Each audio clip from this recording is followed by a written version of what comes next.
pagona pupuengi. Mangaigit gwini para ta ekungo ki sentimento ni publiko ni STE resolution number 127-32 introduced by myself, Senator Muña-Barnes, and other members of this legislature, and is relative to petitioning the United States Congress to amend the Radiation Exposure Compensation Act of 1990 to include Guam and improve and increase compensation for those affected by ionizing radiation. Very briefly, the efforts to expand the radiation compensation program has been an ongoing effort by many members of Congress over the years. This year, we have two resolutions that were introduced in Congress, one by in the Senate, which is by Mr. Tom Udall of Mr. Tom Udall of Idaho, that would open up the Downwinders program of the Radiation Compensation Act to include residents of the areas affected by ionizing radiations from the nuclear test sites. A companion legislation was introduced in the House by Congressman Ben Lujan of New Mexico. The Radiation Exposure Compensation Program of 1990, and has been amended over the years, basically provides compensation and partial restitutions to individuals or the eligible surviving beneficiaries for hardships associated with exposure to ionizing radiation resulting from nuclear test development and testing programs by the United States government. Over the years, we have worked with the organization called PARS, headed by and supported by Mr. Robert Celestial, who had put together some groundwork in networking with the grassroots organizations in the states of Idaho, Arizona, and New Mexico that have also petitioned their congressional representatives to include the residents of those areas under the Downwinders category of the RECA compensation program. Through their efforts, these representatives within the state of Idaho and New Mexico have included Guam as part of the eligible area for Downwinders compensation program. And we continue to work with these grassroots organizations and now with the congressional offices of Mr. Lujan and Mr. Udall to push forward the hearing on H.R. 1645 in the House and number 773 in the Senate. And we have received a letter from our Congresswoman who has agreed to help support and be a co-sponsor of H.R. 1645 in this Congress as well, the 113th Congress.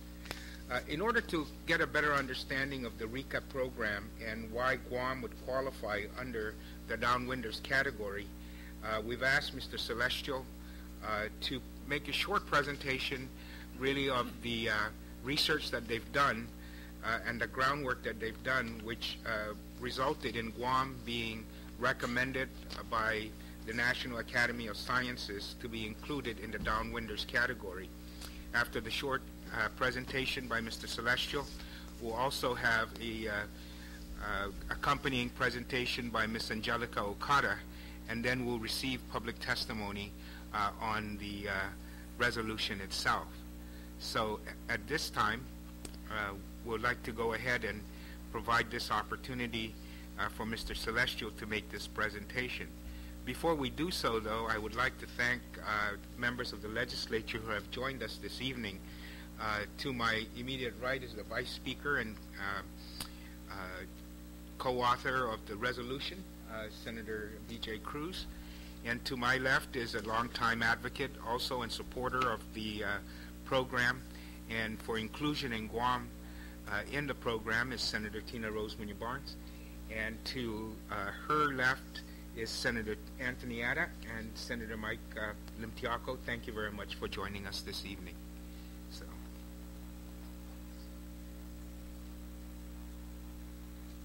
Mr. Celestial, are we ready?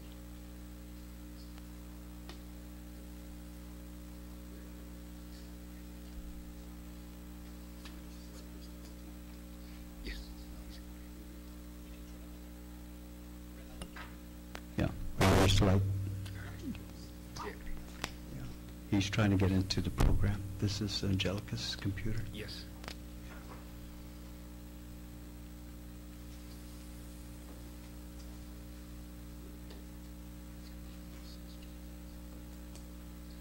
Oh, I also want to thank Senator Tommy Morrison for joining us. Why don't we, while we're attempting to do this, maybe go ahead and receive some oral testimony for other individuals that have signed up.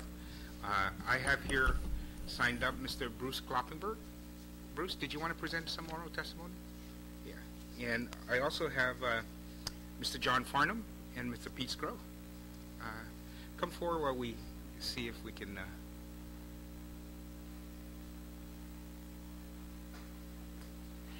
We'll go ahead and receive some oral testimony on this. Bruce? Thank you. It's on. Okay. Actually, I was here because I'm trying to find the answers to some questions I have. I was born on Guam in 1952 and lived most of my life here, except for about 10 years in the States, or 12 years. But back in 2007, I was diagnosed with colon cancer. And then I followed that up with a diagnosis of kidney cancer a few months later. And then a year and a half later, I had breast cancer. In each of these, I caught it early. And so once they removed the kidney cancer was gone. Once they removed that section of the colon cancer was gone. And once they removed the breast cancer was gone. And during this whole process, I went through genetic testing. I went through the BRAC program. And I did a lot of research on what was going on. None of my family had cancers. None of my parents. And just came out of nowhere. Why me? So I'm still looking for those answers.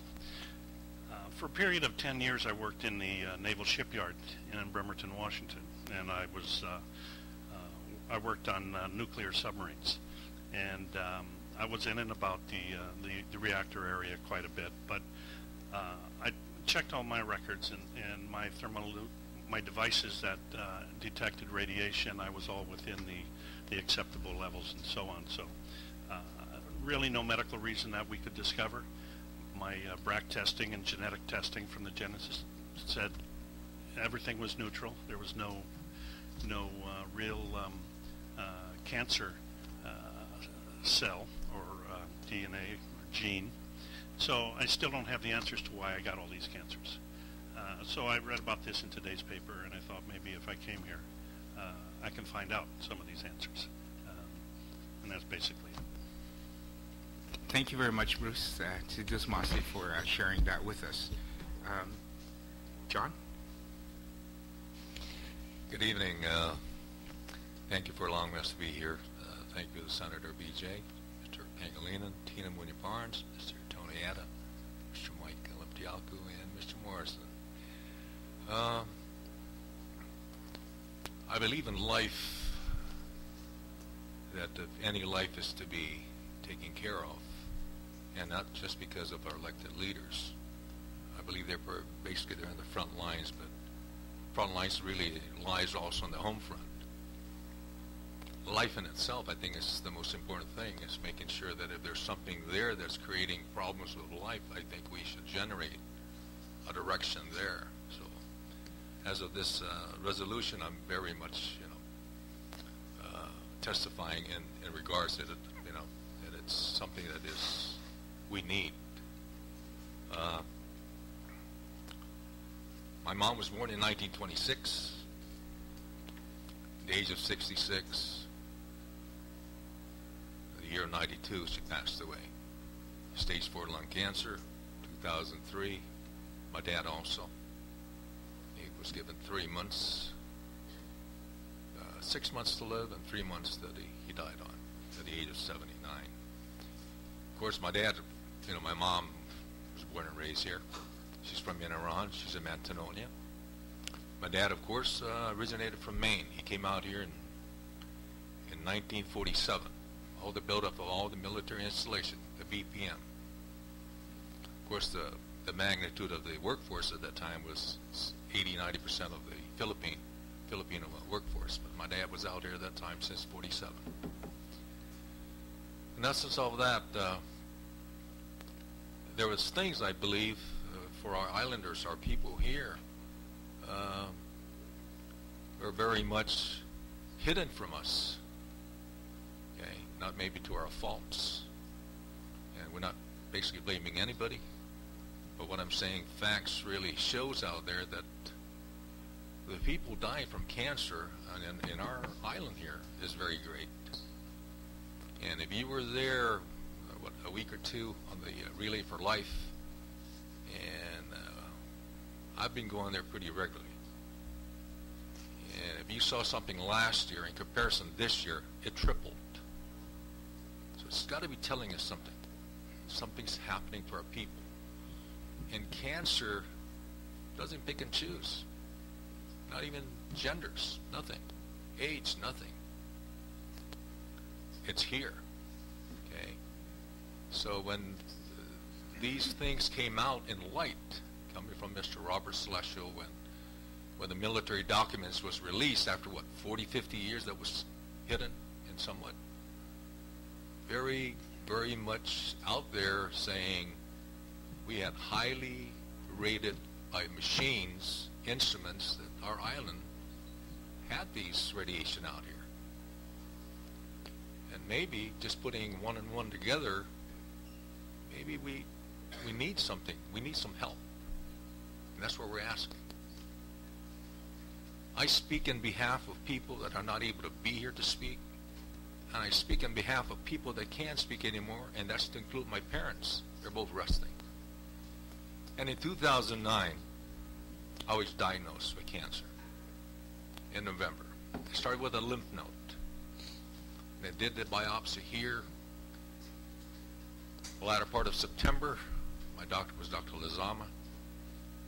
It was sent to Hawaii, came back in a week. It was positive. The origin was coming from my throat and my nasopharynx. Well, November the 9th, I left here en route to Anaheim. I did both 6 cycles of chemo and 39 treatments of radiation. So as of September 2010, I've been in remission. And I still do follow-ups up to now. So I'm saying, you as elected leaders, and maybe it's not just there, please, we need help.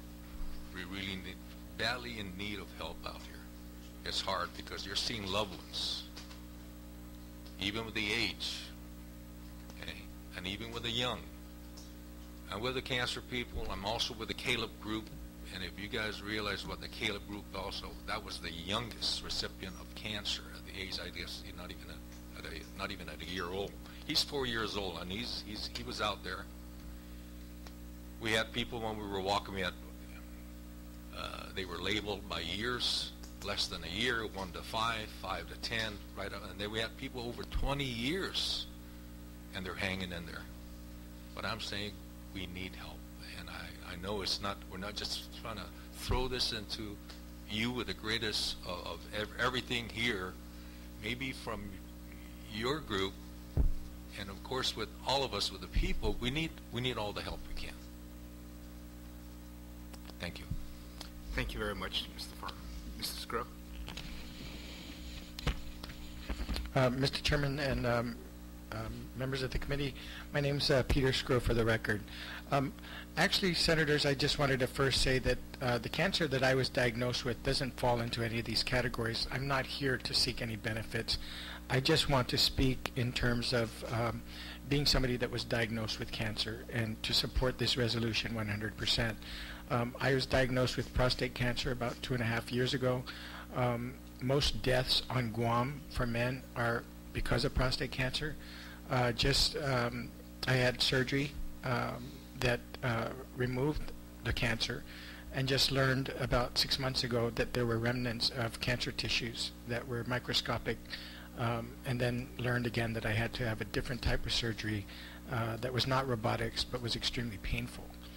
As the gentleman said here about cancer, I will honestly admit that unlike most people in our community, even though you cannot budget when you're told you have cancer, I am very fortunate that I was able to go off island for care. Most of our people, though, don't have the means to go off island for care. And unfortunately, the statistics are showing that about 3 men every single week on Guam are being diagnosed with cancer, and close to about 2.3 women every week are being diagnosed with cancer. So as far as the benefits that are being sought by this resolution, I don't try to seek any of it for myself, because I'm not a beneficiary under this particular program, but I wholeheartedly support it because I know what it's like to be diagnosed with cancer. And it's not something that just hits you. It hits your wife, it hits your children, it hits your friends. And the hardest part about it is that you leave everybody. And when I was in Seattle and I didn't have some of my children with me, I didn't have my friends around me, and after surgery I had to live in some hotel for 20 days, it's a horrible experience. It's a lonely experience, it's a scary experience, and I'm sure that all the people that have gone through what this is about have experienced the same, if not worse. So that's why I'm here, is basically to support this resolution. And if I can just make one suggestion, as far as Mr. Celestial is concerned, gosh, he deserves not just one resolution, but 20. I admire his tenacity. I've been reading a lot about what he's done, and I know all too well how much pressure can be when you're trying to help other people.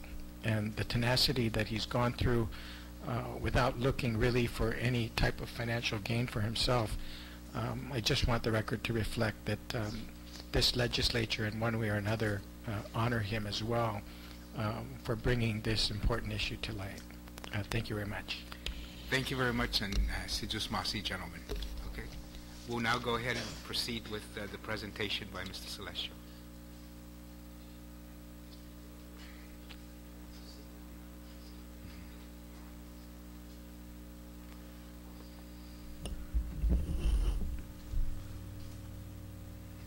Mr. Chairman, Senators, my name is Robert Celestial for the record also, and I do support Resolution 12732 LS.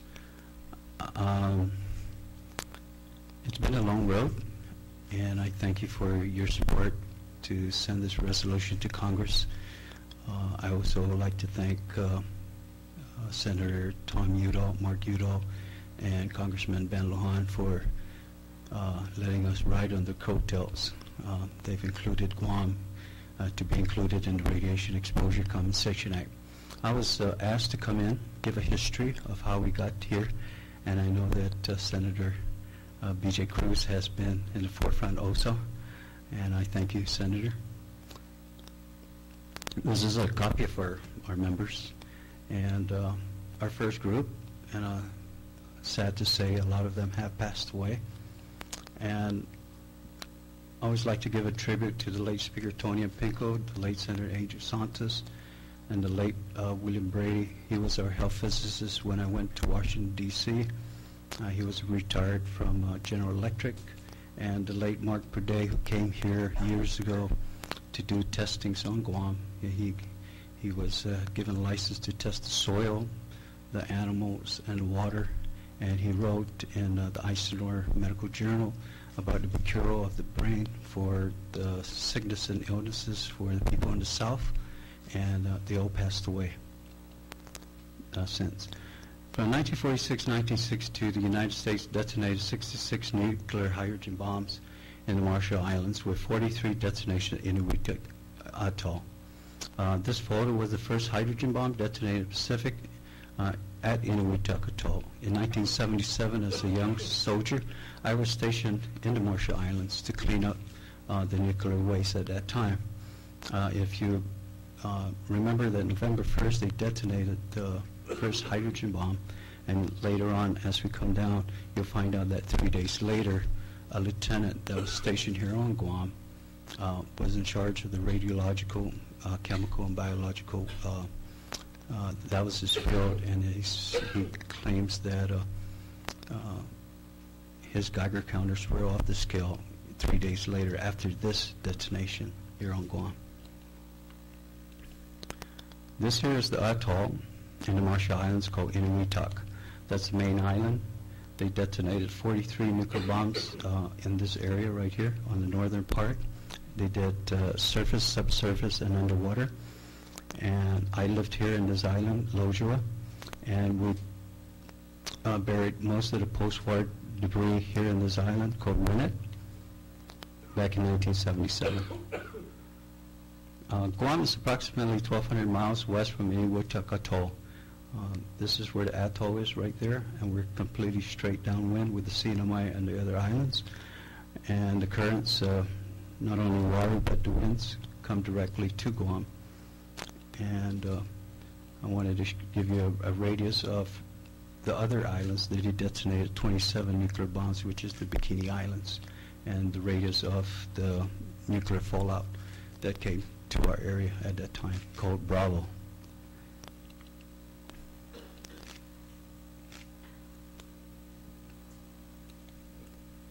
This is Lieutenant Bert Schreiber, and I was coming back from Washington, D.C. I was invited to give testimony before the National Academies of Science to give evidence that Guam was exposed to nuclear fallout, and our people were ill due to the fact that for many years this information was kept secret from the people of Guam. So I got invited to meet him. He gave a written testimony because it was declassified in 1994. And he couldn't say anything for over 50 years. So he gave a written testimony, notarized, to the committee. And I thanked him personally. I went to his house and thanked him. And then we finally brought him to Guam, where he apologized to the people of Guam. And he's no longer with us. I just wanted to show you the currents, which direction it goes to. And I'll give you a precipitation picture that looks exactly like this. And there it is. And this is Hawaii Islands, and this is Guam. So back then, the water currents and the wind currents came directly to Guam. All this information was declassified in 1994. So in the Radiation Exposure Compensation Act was enacted in 1990. They call it compassionate payments because scientists at that time didn't want to give compensation due to the fact there was no scientific data. So as we go forward, you'll find out that President Bush and President Clinton passed laws making it compassionate payments. And American President Project, here, American Presidency.org, George Bush statement on signing the Radiation Exposure Compensation Act of October 15, 1990. He says, I am today signing into law H.R. 2372, the Radiation Exposure Compensation Act. This bill establishes new entitlements programs for persons physically present in areas near Nevada nuclear test site during atomic testing of the site. If you follow the history, we weren't in the picture at this time because we didn't have any information. It wasn't declassified till 4 years later. He said, atmospheric testing of atomic devices important to national security during the darkest days of the Cold War ended in 1963, when under President Kennedy, the United States signed and ratified the Limited Test Ban Treaty, Prior to the treaty, the United States detonated over 200 atomic devices open air in both South Pacific and in Nevada. There's a correction, Marshall Islands is not South Pacific, however, that's what they're referring to. The bill provides compassionate payments to persons with specified diseases who fear that their health was harmed because of fallout from atmospheric atomic testing in the Nevada test site, regardless of whether causation can be scientifically established. The bill entitles each person meeting specific criteria to a payment of $50,000. Uranium miners meeting separate criteria will be entitled to compassionate payments in the amount of $100,000. These payments fairly resolve the claims of person present at the test site and downwind residents, as well as claims of uranium miners. If you read the bill 773 and I think 1648 or 45, it is an amendment to amend the $50,000 to $150,000. The bill, which fiscally responsive, establishes a trust fund, and $100 million is authorized to be appropriated, paid into the fund. Another bill, H.R. 2372, is the result of close cooperation between the administration and Congress. As a result of the administration's initial concerns, many earlier objections have been addressed, and the bill has been vastly improved. This legislation establishes a compensation system in the executive branch that can be administered efficiently and permit eligible claimants to receive compensation without the expense and delay of traditional litigation, meaning that Department of Justice for downwinders has the authority for claimants for downwinders.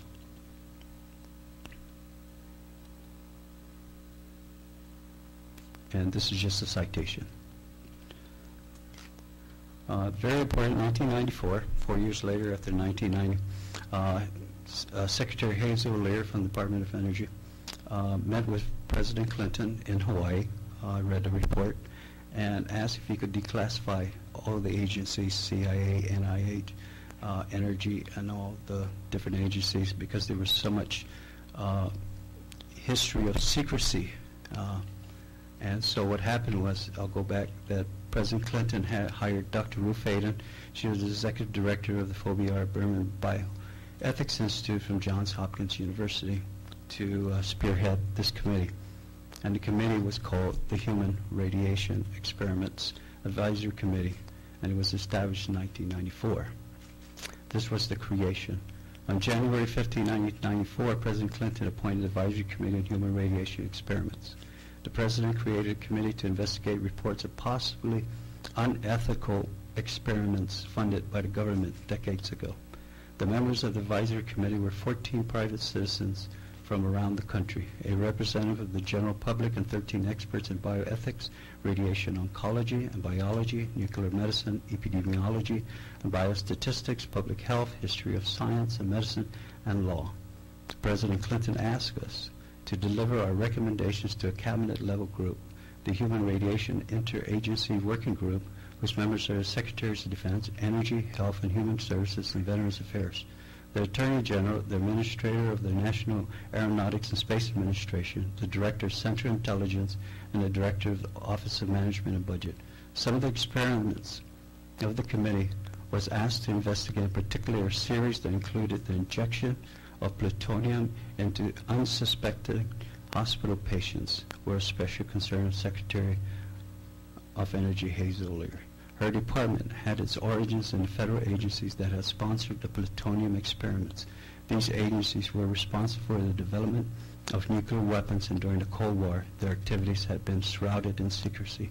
But now the Cold War was over, and that's how we got into the picture when they declassified in 1994.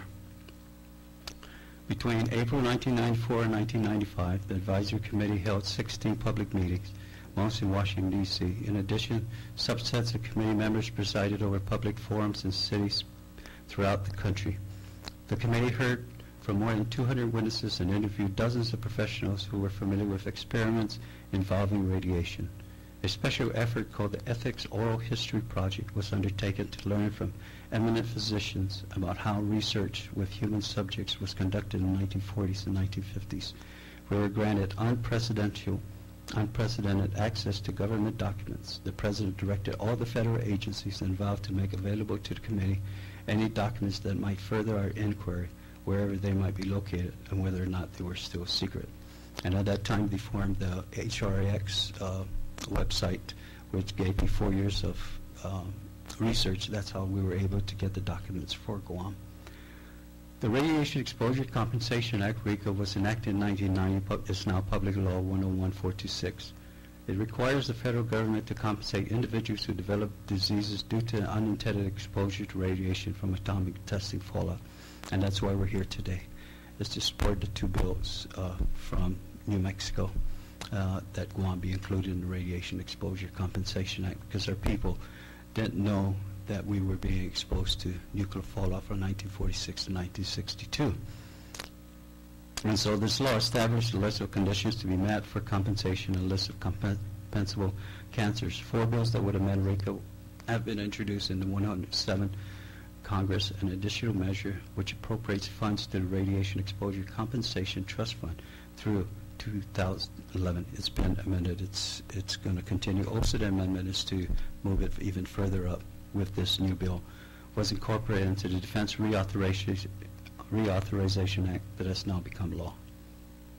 There are 5 categories: on-site participants, downwinders, uranium ore transporters, uranium millers, and uranium miners. We're concerned today with downwinders. We are downwind from the Marshall Islands, and that's how we were able to qualify. Very important, on July 10, 2000, Public Law 106245, the Radiation Exposure Compensation Act Amendments of 2000 was passed, introduced by Senator Hatch on August 5, 1999. The amendments were one of many bills introduced in the 106 Congress with the intent to amend the existing law. Most significantly, the 2000 amendments added 2 new claimant categories: uranium mill workers and ore transporters, provided additional compensable illnesses, lowered the radiation exposure threshold for uranium miners, included above-ground miners within the definition of uranium miner. Modified medical documentation requirement removed certain lifestyle restrictions, which means that at that time that if you smoked, you probably wouldn't get hurt. So they took that out. That's what they mean by certain lifestyle restriction. It also added additional geographical areas to downwind claimants, and that's how I believe Nevada, Utah, and Arizona were included. And so in 1990, RECA 20 amendments, forgotten but not left behind. Guam gets into the RECA picture. I get a turn. Okay. In 2001, I wrote a 40-page report, submitted it to the governor of Guam, the delegate's office, Archbishop of Ghana, Speaker's office, and all the senators, informing them that Guam and her residents were exposed to radiation fallout. The 26th Guam legislature formed the Blue Ribbon Panel. The co-chairperson, Senator A.J. Santos, Senator Mark Forbes, Legislative Investigating Committee appointed by Speaker Antonio Pinco. Came up with the Blue Ribbon Panel, appointed Dr. Chris Paris as the chairperson. I myself was a member, and I collected information recently declassified, which computed to the Blue Ribbon Panel Committee Action Report on Radioactive Contamination in Guam between 1946 and 1958. There is a 97-page report on the website, and it was edited by Mr. Will Castro and Mr. Sean Briscoe at that time. Board on Radiation Effects Research Committee. In September of 2002, Congress mandated the HRSA, which is the Human Resources Services Administration, in accordance with Public Law 107206, to task the National Research Council's Board on Radiation Effects Research to conduct another study. That's how we got in the picture, because it was closed at that time.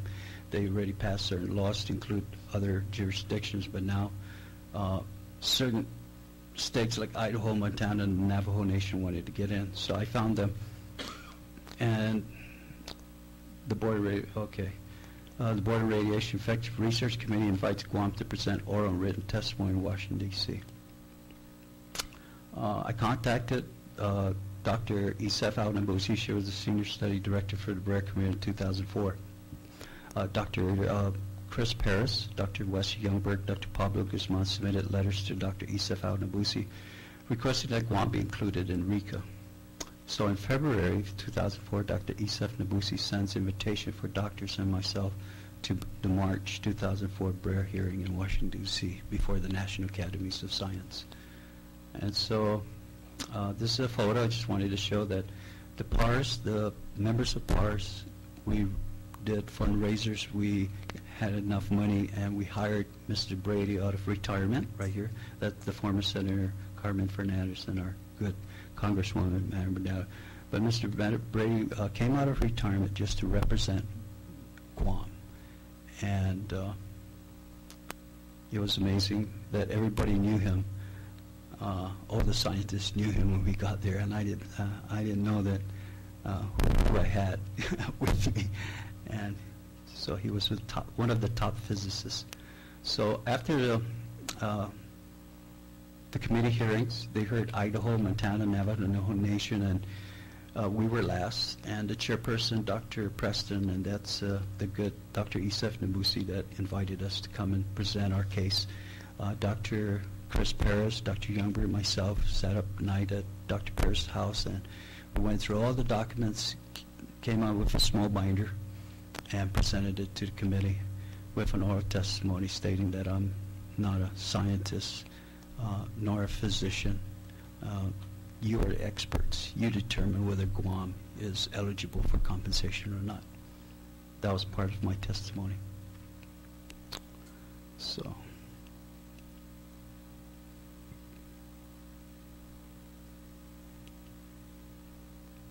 And so documentation that I submitted to the committee, scientific studies, reports, ionizing radiation found in Guam during Pacific nuclear testings. I submitted that, and the sworn testimony of Lieutenant Bert Schreiber, USN retired, said that the Geiger counters were off the scale during the readings on Guam detecting nuclear fallout. I just wanted to show that they claimed they didn't wash down any ships here on Guam, and I had evidence that they did. They washed down in San Francisco, Los Angeles, and there's Guam at that time. So I had to prove that they did use Guam harbors to wash down their ships after each detonation in the Marshall Islands. So this is the book.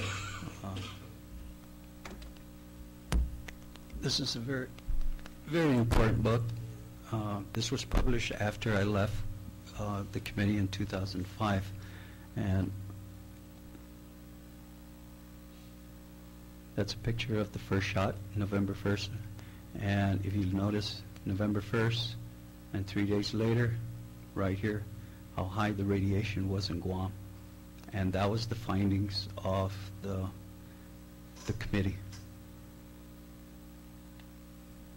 So it only took 3 days for the radiation to come to Guam, and it's in this book right here. And so this here is the deposits of strontium-90. Strontium-90 is a radionuclide that attacks the bones that can cause cancer. And so what's very important is that, oh yeah, let me go back. Hold on. What's very important is that Salt Lake City, Utah, right there, was the highest reading of strontium-90. But look where Guam is. We were second highest in receiving strontium-90 here in the island of Guam for many, many years. And so that's why I believe that Guam should be included in the Radiation Exposure Compensation Act to help our people. So the conclusion, before I read the conclusion, it says here that this Byrd Committee initiated an independent assessment of the radiologic consequences related to weapons tests in the Pacific to people living on Guam. The details of the assessment are presented in Appendix C. However, this is the conclusion that is very important. As a result of its analysis, the committee concludes that Guam did receive measurable fallout from atmospheric testing of nuclear weapons in the Pacific. Residents of Guam during that period should be eligible for compensation under RECA in a way similar to that a person is considered to be downwinders. Now it's up to Congress. Okay, just wanted to show you one of the first bills that Congresswoman Bernardo introduced back then in 2005, and then later 2007. And these are examples of radioactive half-lives. The one we're worried about is iodine-131, and that's 8 days, cesium-137, and strontium-90. We do have plutonium that was found here in Guam. on a separate report. But on-site participants, Inuit cleanup, 1977-78. I was sent there. This is Mr. Ed Blas. He passed away last year.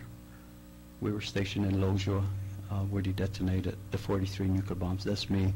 And this gentleman, I found out also, he passed away. And this is how we lived. This is our heavy equipment that we, and this is how we went to work in the different atolls. And if you're wondering, yes, this is how we dress. Every day, not knowing that we're being exposed to highly contaminated radiation. So this is how we went to work, and this is the post-war debris. They used to line up equipment around each island and then detonate a nuclear bomb, and we used to take this and take it to another island called Runit. And this is Runit Island. What they did was they detonated a nuclear bomb, 18 kilotons, and this is the crater that it created. And believe it or not, that's where I worked, in that crater for many months. And we built this, and we dumped all the radiation that we could find in this crater. And that's the conclusion of that crater. However, it's still contaminated to today. And I just wanted to show that other people from Nevada are sick and dying, and certain senators and congressmen are still trying to help their people in a way similar to what our senators are up here are trying to do, is to help the people of Guam. And so I conclude my presentation at this time. Thank you. Thank you very much, Mr. Celestial. Let me treat you water, boy. We have just a short presentation by Angelica on the RECA program itself. That's great.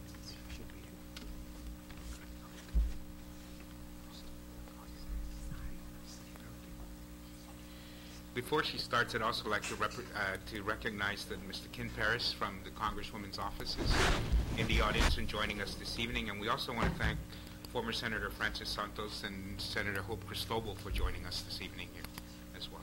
Thank you very much. Okay. My name is Angelica Okada, and I'm here to follow up on Mr. Robert Celestial's testimony on the Radiation Exposure Compensation Act.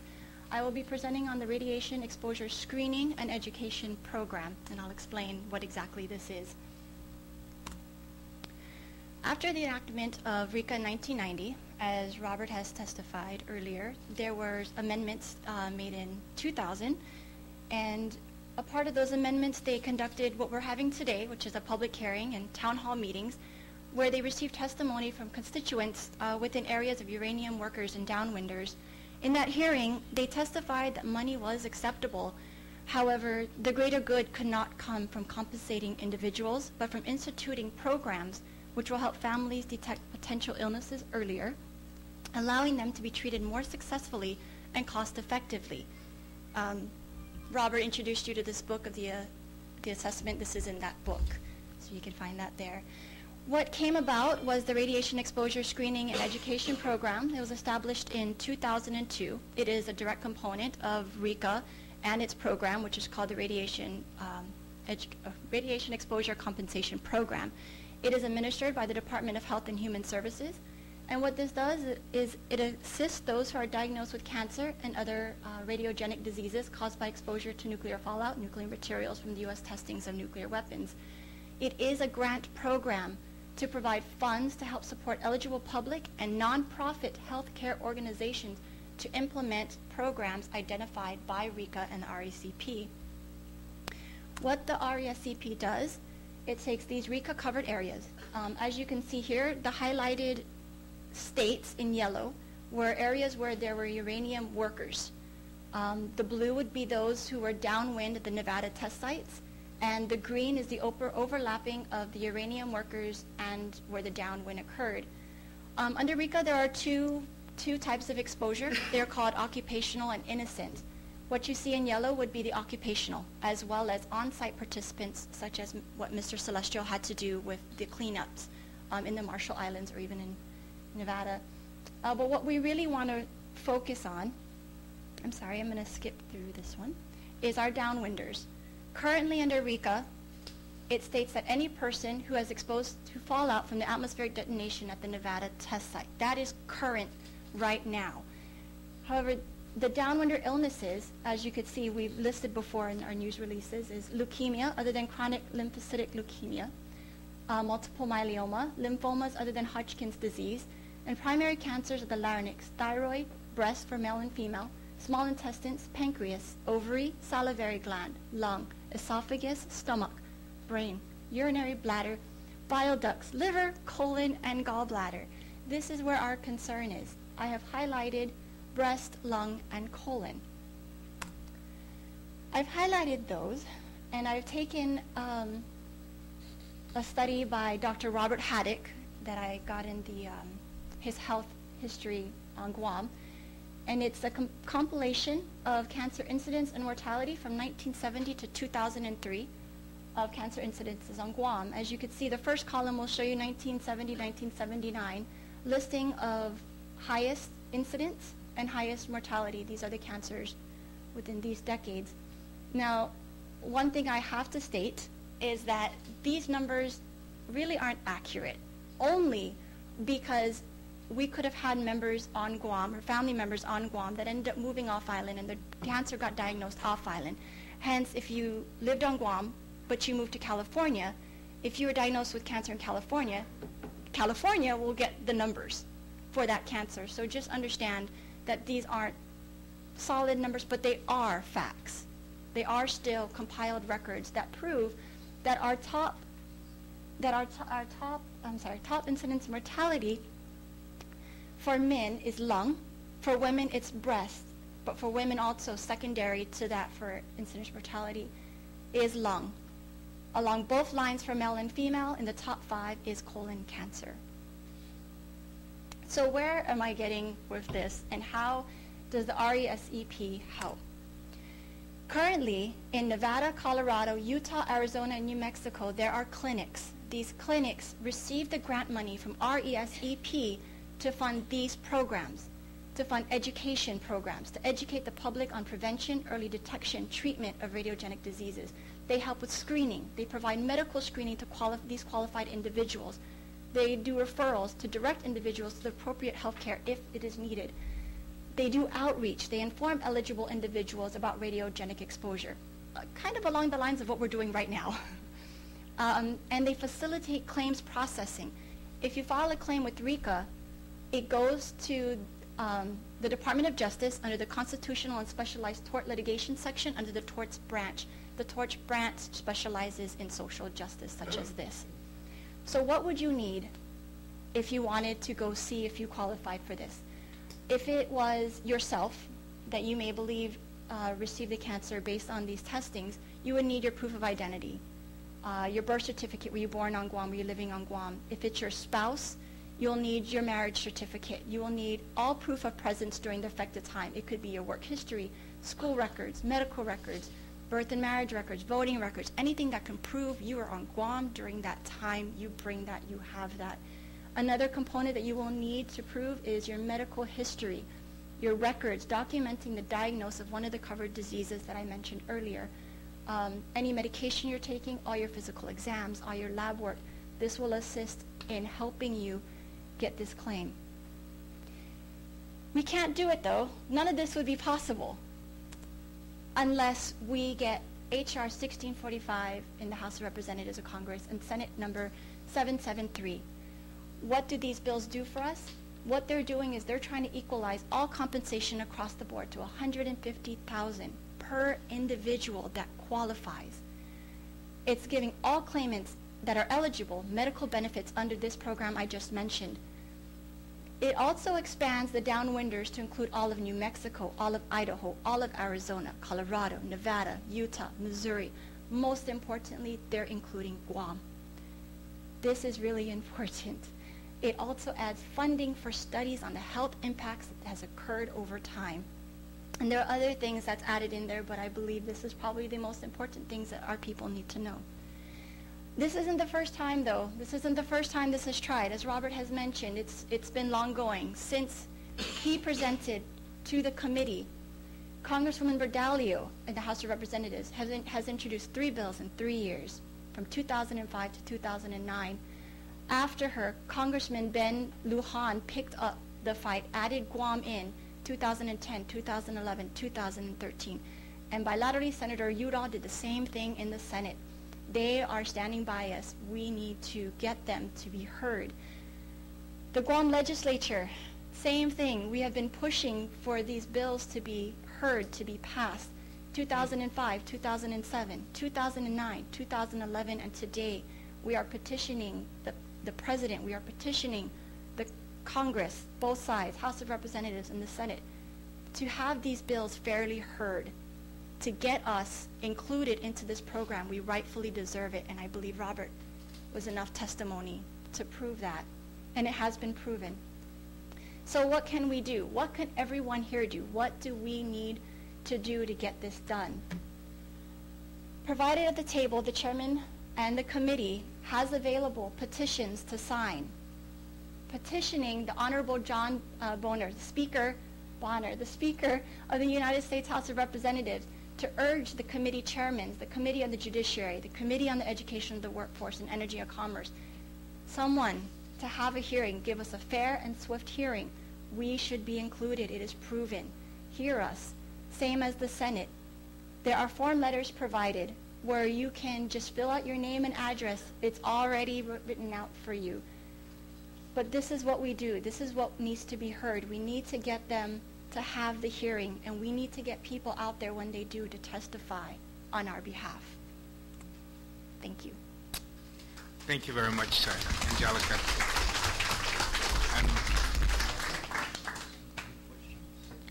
I'm going to open up the panel here. Senator B.J. Cruz, some comments or questions? Well, no. Robert and I have been working on this since I came in 2005, and when I was president of the American Cancer Society in 1977, we were putting pins on the wall every time we got a diagnosis and a death, and it was really high then, and I kept saying that it was radiation from any we talk, but everybody just thought that it was me being anti-war, anti-military, and I was very glad when you were able to get the Navy lieutenant to confirm that we were downwind, and I think it was during the volcano eruption in Hawaii when the skies of Guam turned black. I said, see, it's coming this way. So I want to thank you and Dr. Chris and all the members of PARS for all your hard work, and we stand behind you. As you saw, every other year we've introduced the legislation. Thank you, Senator, for standing for us. Thank you. Senator Muña-Barnes. Mr. Speaker, and Mr. Celestial and every member here from PARS and all the survivors here on the island of Guam. As committed, we will continue to do what we do here and work closely with you. I wish that they can include Guam. My prayers will always be there. I mean, we've done a lot of the hard work. We've got to continue. We've got to continue to share the information out there. I see a lot of the cancer care folks that are here also, and as the group gets bigger, and as we as policymakers, half the time we go to these funerals, and when and the age, it's not getting any older, they're getting younger, and when we ask, what's the cause of death, and they say cancer. Before it used to be heart attacks, and now it's cancer, and I just want to say, if there's anything else that we can do to make a difference, that we're here. Thank you very much, Senator. Senator Adam. I'd like to thank you for your presentations, and Mr. Chairman, if I can request that if they can email a copy to every member of this body, Yes. the copy of the presentations. It's on our website. The presentation is on our website. So Thank you, and Mr. we'll Chair. do that as well. With the PowerPoint, I believe we could produce the a Sure. paper copy of Sure. our presentation to you at a later date, if that's okay. Thank you. Really appreciate it. You know, Senator Barnes brought up a very good point that, you know, as those that are passed before us, you know, the age group keeps getting younger. And my question is this, when you said you had to prove that you were in this area within this time period, I mean, if you're in that area in that time period, but yet your children were much younger, or, I mean, is there like particles that can be left behind, or that goes on the trees, that you go on the coconuts and we eat the coconuts and things like that? Yes. To answer your question, yes. That's how it happens, is that the radioisotopes goes into the fruits and we eat the fruits. If you read the bill, our dates that they have given us is 1946, 1962. It's not exposure dates. If you look at it, it's detonation dates. Exposure dates, I didn't go too far on the half-lives, but the majority of half-lives is 30 years. If you add 30 years to 1962 here in Guam, it's 1992. So later on in the years, you could expand it to an amendment. But right now, we're riding the coattails of the senators from New Mexico. But yes, the continuation of radiation on Guam being exposed at that time has been ongoing. And if you want to go further, the last report that I submitted to the National Academy of Science was from Washington University, and it stated that from 1974, their testings on Guam with fruits, animals, and land and water, they found high levels of cesium, strontium, plutonium here in Guam. So if you add 30 years more to 1974, it even goes more. So yes, that's why our younger children are being exposed, and that's why they're getting sick. That's another important aspect of getting included. As I showed in my presentation, there will be studies for health impacts. So that's another benefit. We would be able to study that. I mean, we just need to get included, and then we can, as he said, make amendments later, but those studies would help us prove that even over time, the half-lives is still here, or it was still here for a long time after the detonations ended. I see. But thank you for all your work. Thank you for continuing to educate us and inform us, and you know, our children's children hopefully will be able to be free of this issue, and hopefully that we'll be able to convince Congress and the President that this is an issue that's long-standing, along with war reparations and everything else. It seems that they really owe a lot to the people of Guam. Thank you. Thank you, sir. Thank you very much, Senator. Senator Michael. Thank you, Mr. Chair. I just want to thank everybody for participating, and Mr. Celestial, thank you for your testimony. Senator Thank you, Moore. Senator. Thank you, Mr. Chairman. I want to thank all the authors of this resolution, this very important resolution, and putting it forth. Thank you for your presentation. I've learned a great deal today. I want to thank all those who are participating in this process today. And I know there's a lot of work that went into this, and I really appreciate your time and effort.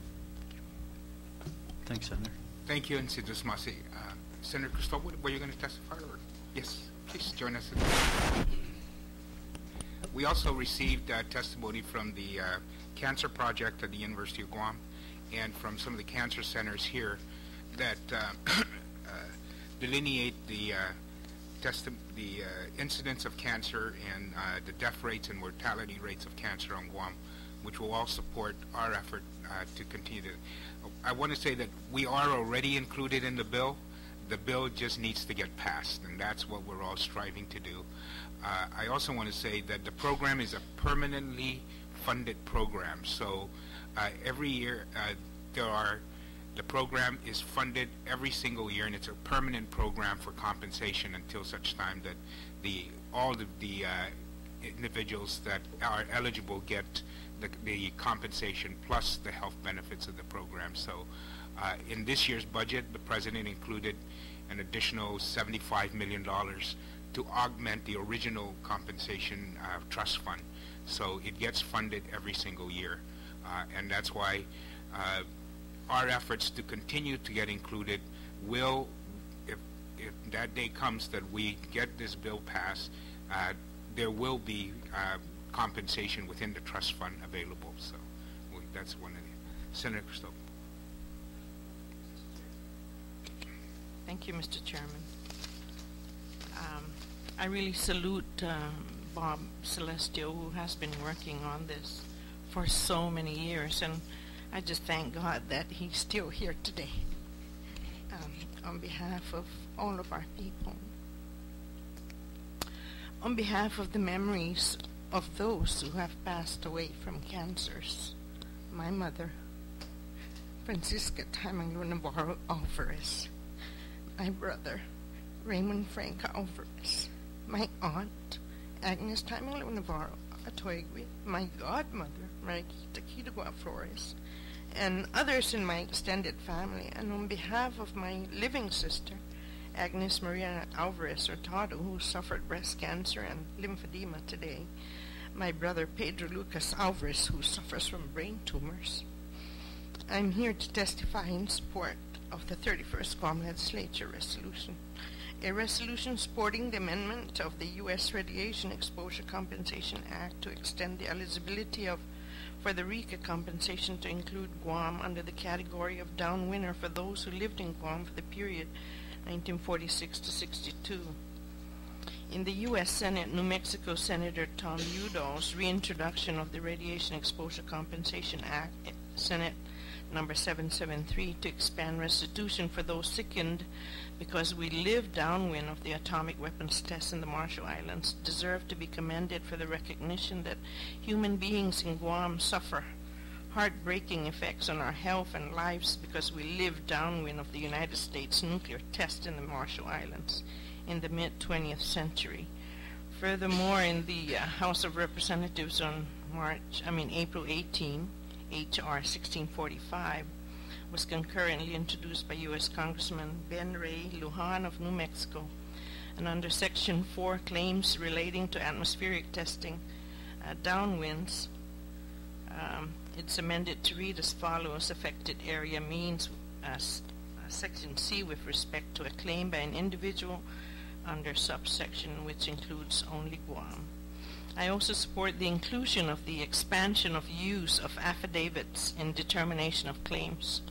Regulations for those of us in Guam, our geographical distance to D.C. precludes our physical presence, so having the Attorney General accept a written affidavit or declaration as evidence to substantiate an individual's physical presence in Guam during this period of exposure to ionizing radiation is greatly appreciated. Most of all, the amendment to make all claimants eligible for an equal amount of compensation, specifically $150,000, regardless of whether they are millers, miners, transporters, on-site employees, or downwinners, should be hailed as a huge step in the right direction of equitable compensation for identical sufferings of affected human beings, whether they are citizens or not.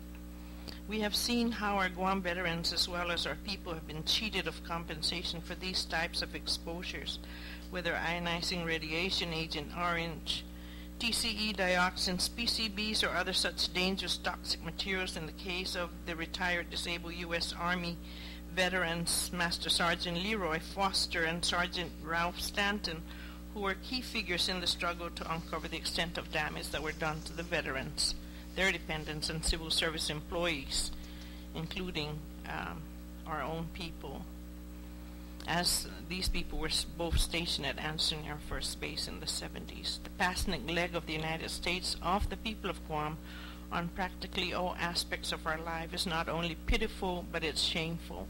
But of course, the proposed compensation cannot compare with the heavy price that thousands of our people have paid through their suffering from all types of cancers and unexplained illnesses, from the continued contamination of our bodies by military activities and bases, from the contamination of future generations of our people through the effects on our DNA, from contamination of our lands and our seas, our watersheds, the aquifers, as well as our biosphere. it is but a small nod in our direction that our colonial psyche will eternalize as a good gesture from our administering power. And although the prognosis of getting the Senate bill past committee is only an 8% chance, with a 2% chance of ever being enacted, and perhaps that is why Congresswoman Berdalio did not even mention this in her recent address, I thank you, Senator Pangelinan, and your fellow more conscientious senators for your great leadership, because providing this opportunity in our wilderness that is colonialism for the people of Guam to be heard through this public hearing and your resolution is what we must do as colonial subjects in the 21st century. My very best wishes for your hard work, and I am forever grateful. Thank you very much, Senator Cristobal. I also have Ms. Lucille Cruz, Mr. Ken Diego, and Rosemary Camacho. Were you willing to testify? Please come forward if you would testify.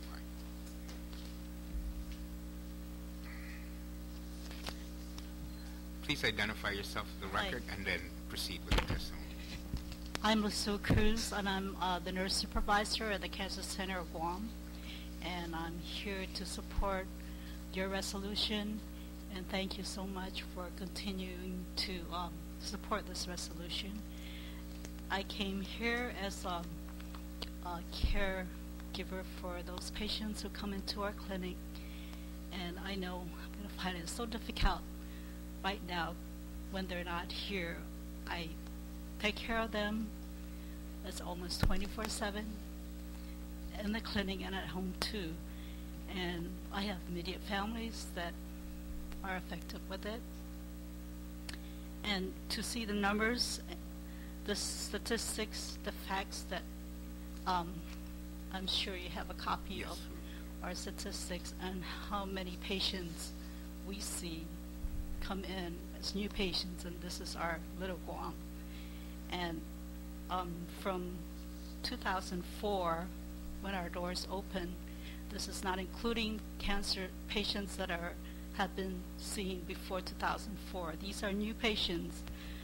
We have seen from 2004 to 2013, we have seen 1,736 new patients in our clinic, and this is not including the ones that have been seen another clinic that has newly opened and take care in Laddie Cancer Center, and this is in 2011 to 2013. There's other new patients that have been seen there, but I'm just overwhelmed with all the numbers of patients we see every day.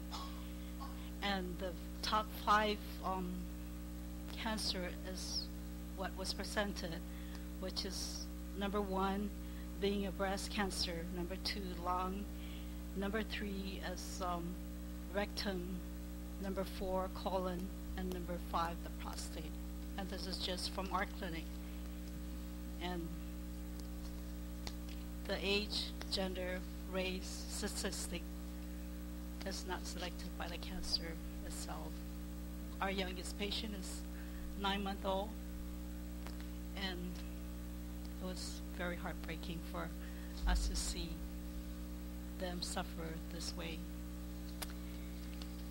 And just here to support and give everything I could to help. Thank you very much. It's truly appreciated. Mr. Diego.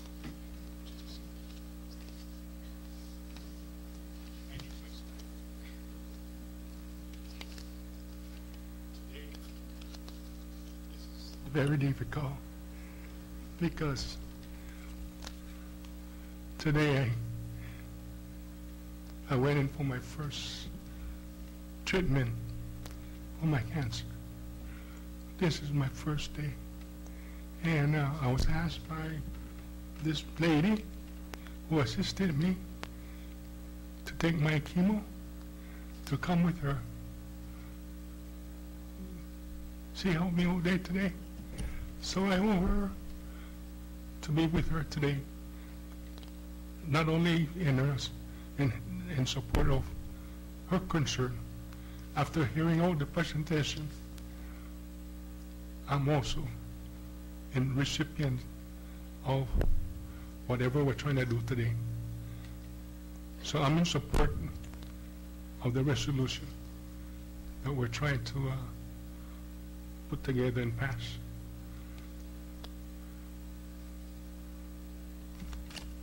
Let me first recognize the distinction senator today, Senator Cruz, Senator Ben Pangelinan,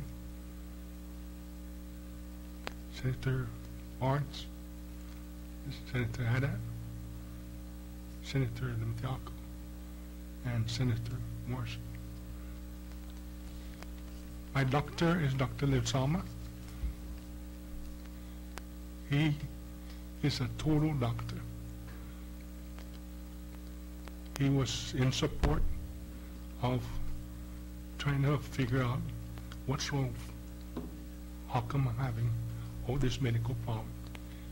And he sent me to see Dr. Burt and Dr. Taylor of the Cancer Radiation of Guam.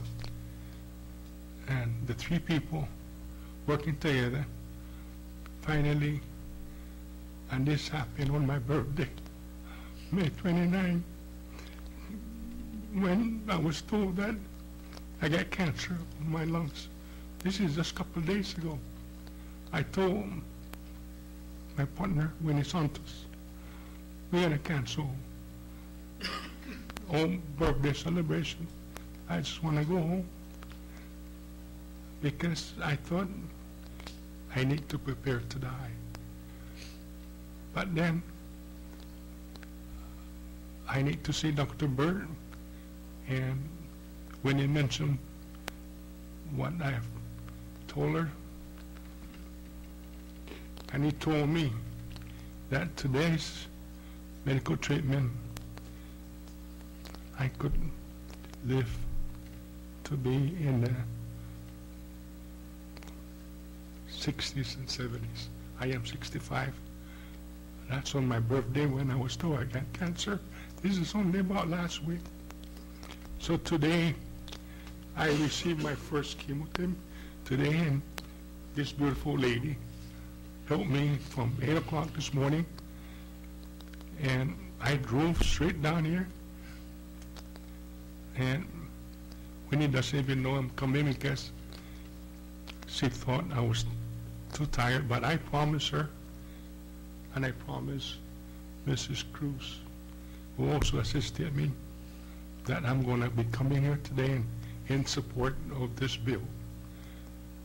Not only thinking that this bill is for them, but this is for me also. I am in support, and I want you guys to do anything you could to get this through, because people like myself, we need this bill. We need to have this bill passed.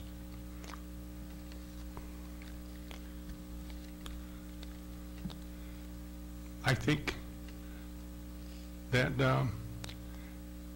thinking about myself would be very selfish if I don't include my mother, who passed away from cancer. See,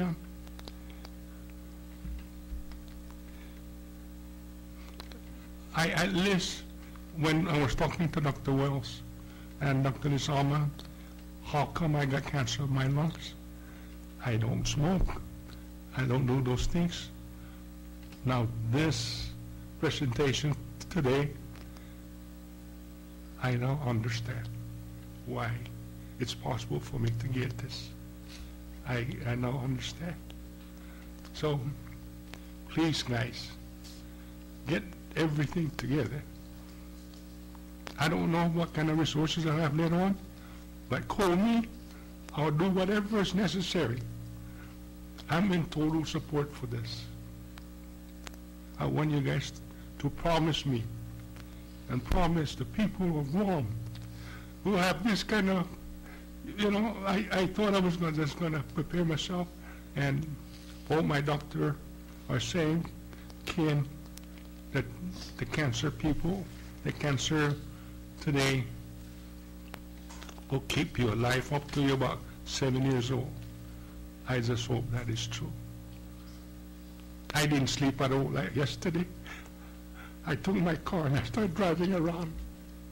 I came home and I couldn't sleep. I called Winnie and he said, I don't think I could drive. You gotta pick me up. And I went to my treatment and I told them I haven't slept because I don't know what to expect today. And I got my chemo today from 8 o'clock this morning, and I was walking out almost 5. Enough time to just come here and drive. She thought I was going to stay home. I cannot. I got to do this for what I was asked to do. So please, people, please do this for, not only for us, but for future cancer people, okay? Today is my first day having cancer, and I want you guys to promise that this is not going to just be another procession of having people come in and testify. Jesus Masi. We know how hard it is after a day of... yeah.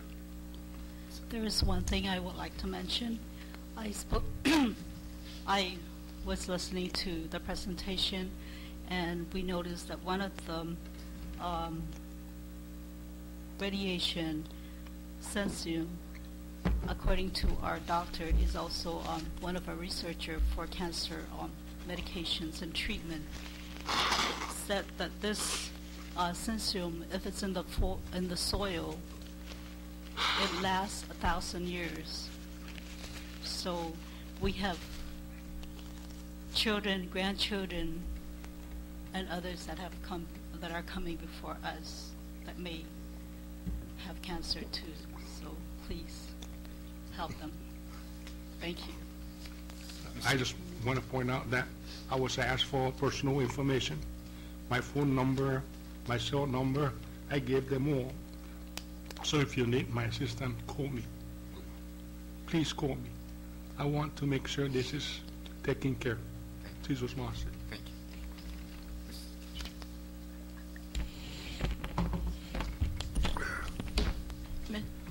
you. Chairman of the board and senators, my name is Rose Muña-Barnes.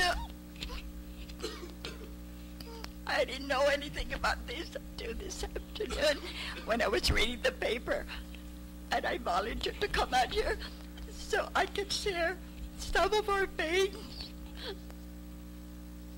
I have a father that died of prostate cancer. I have a brother that died of pancreatic. They say it's pancreatic, but they don't really know where because it's metastasized. And I have a sister who died of thyroid cancer. And my husband passed away of lung cancer. And I have relatives that are very close that have died, and friends that are very close that have died. And it is very hard. And I know maybe some of you have been touched by cancer too as a friends or relatives. But when you have 4 people in your family that died of cancer, it is very hard. There's so many things that we have shared in the past that we can't do it now. And I am in support of the resolution. Please see through it for the rest of our people, for our grandchildren, and anyone that are here. We do need your support. Please. Thank you. Thank you, and Situs Masi. We'll go ahead and dismiss the panel. Thank you very much for your presence this evening. That concludes the list of witnesses that have signed up to testify. I want to express my deep appreciation for your ability and strength to come before us to plead the case and let us know We will be sharing the information we received this evening, of course, with the members of Congress to ensure that we get the response that we need to get in order to take care of our people. The RECA compensation program, as I mentioned again, is a permanent program of the Department of Justice and will continue to be available, and we will continue our efforts along with our Congresswoman and of course Senator Udall and Senator Lujan as they continue their efforts to get the legislation passed in Congress that would include Guam as part of the downwinders category and allow our residents to apply for compensation and assistance under the RECA program. That is our effort, that's our promise, and we continue our efforts to this day. So that concludes the public hearing portion on Resolution 127. I want to thank all my colleagues for their presence this evening. I'm going to ask that the members of the audience please stay with us for just a little longer. The legislature also passed a resolution that recognizes the work of Mr. Robert Celestial and the PARS organization, and we would like to present him this evening with the resolution recognizing his work on this issue and thanking him and honoring him for his work. So we're going to make that presentation, then we have some light refreshments outside.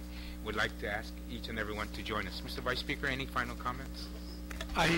We are going to recognize Robert for all the hard work that he's done, but I really do think there are also some others in here. I see a number of nurses who I know have devoted their entire life, and I don't know how they manage to do that on a daily basis, but I think we should give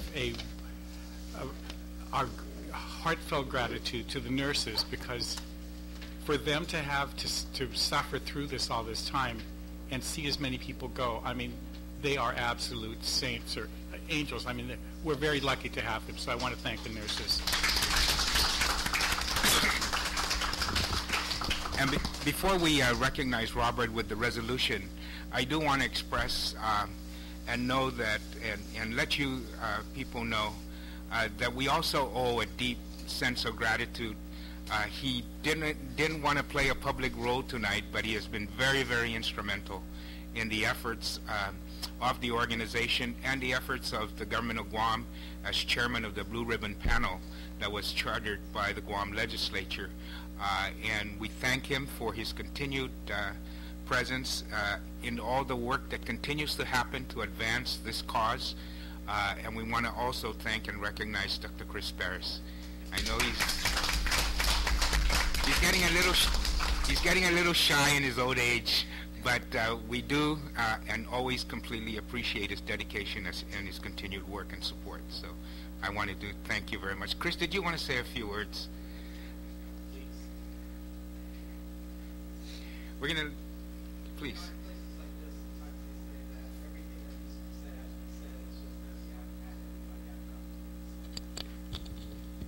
I'd like to just maybe just remember, 4-page declaration by Robert Celestial. One man, 4 pages.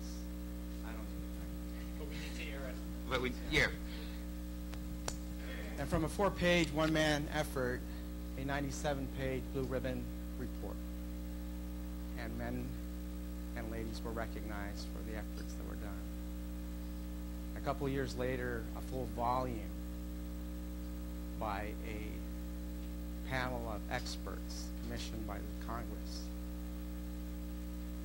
that really explains to us the situation that we have. History has not changed. The detonations occurred. We know that. It's all documented now that those documents have been declassified. The science hasn't changed. The science does say that these materials that we consider radioactive fallout did come.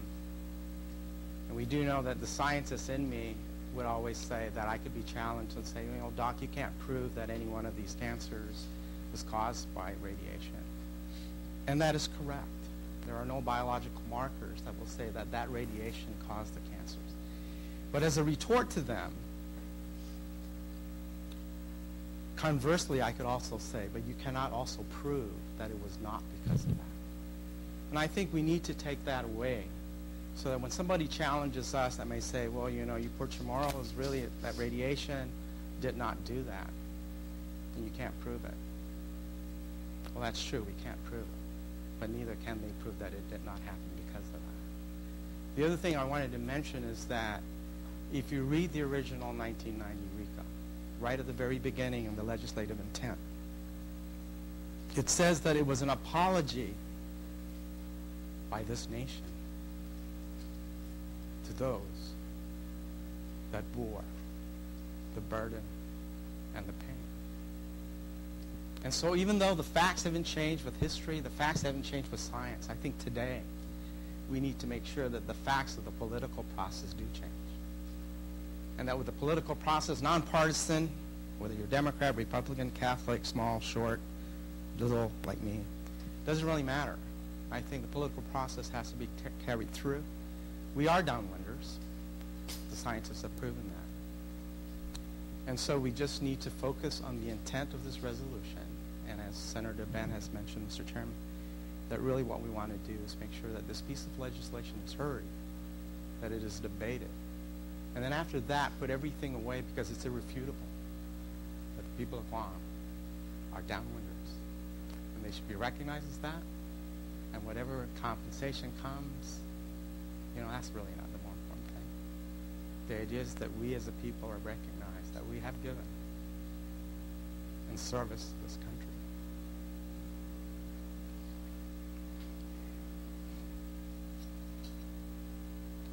It can never be said that we're not Americans. We buried one of our soldiers today. We will bury another in a few days, and perhaps a third in another couple of days. We are Americans who deserve to be recognized. There are many that have been injured, whether you can prove it or not, but that is not the question. The question is, are we downwinders? And we certainly are. So, again, thank you very much. For those of you that are here, we've locked arms many times. And perhaps we will take steps. Many of us will fall by the wayside before we get to the end. But that journey has to continue. And if one person makes it to the end, and that benefit is received, then we will have achieved. Thank you very much. Thank you very much.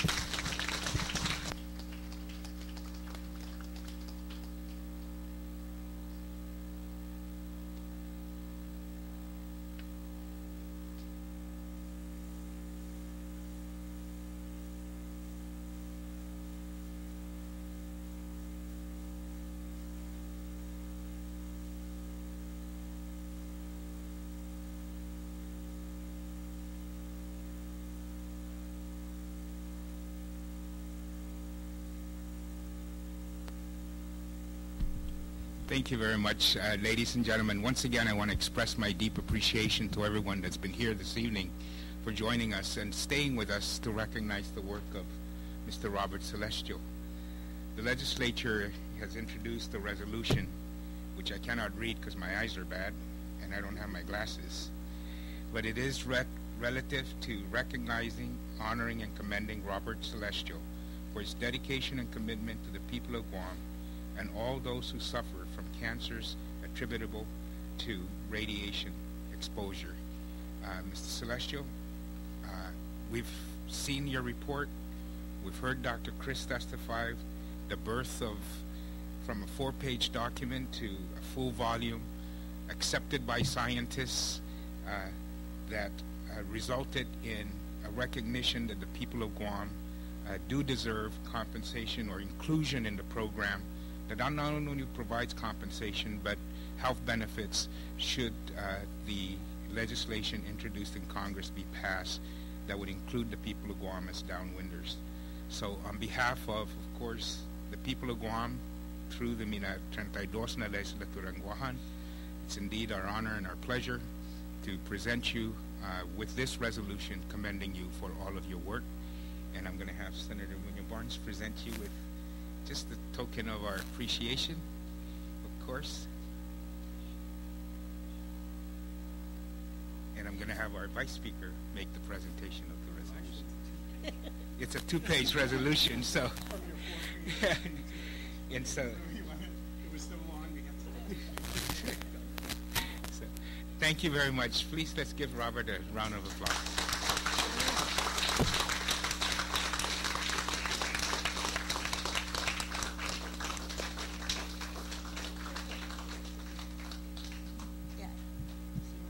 Do you want to say a few words?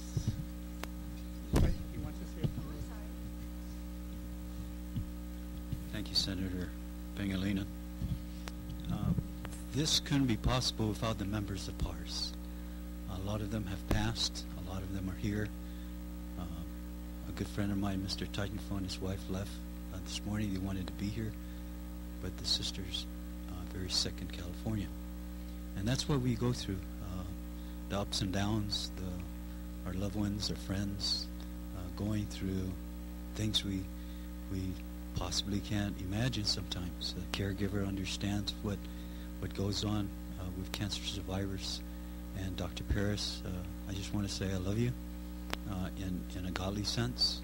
You've been there from the forefront. You really love your people. I know that for a fact. And all these senators up here, they're going to fight for us. I really believe it this time. God bless. Thank you very much.